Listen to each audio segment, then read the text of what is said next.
December மாதம் என்றாலே அந்த பேருந்து நிறுவனத்தின் அருகே இருக்கும் டீ கடை வழக்கத்திற்கு மாறாக கூட்டமாக இருக்கும். கிறிஸ்துமஸ் அலங்காரங்களாலோ கேரல்களாலோ அல்ல, குளிருக்கு மக்கள் கூட்டமாக வருவார்கள். டீ கடை வைத்திருந்த ராமன் அந்த ஆண்டு ஒரு விஷயத்தை கவனித்தார். எல்லாவித மக்களும், அலுவலகம் செல்கிறவர்கள், கல்லூரி மாணவர்கள், ஆட்டோ டிரைவர்கள், தெருவில் வியாபாரம் செய்கிறவர்கள் என அனைவரும் வழக்கத்திற்கு மாறாக கூடி வந்தனர். ஒரு நாள் மாலை வேளை ஒரு வயோதிகர் ஒரு கப் டீக்கு 2 ரூபாய் குறைவாக வைத்திருந்தார். ராமன் அமைதியாக இன்னொரு கப் டீயையும் வைத்தார்.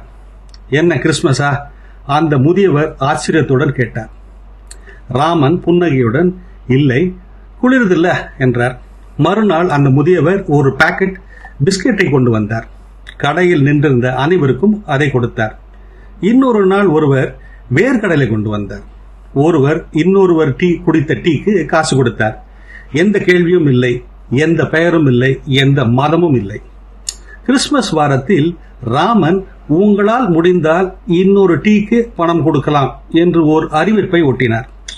சிலர் டீ பருகினர், சிலருக்கு அது தேவைப்பட்டது. சிலர் அதை வாசித்து புன்னகைக்க மாத்திரம் செய்தனர். அந்த குளிர்காலத்தில் கிறிஸ்துமஸ் மணியோசையுடனும் பிரசங்கங்களுடனும் வரவில்லை.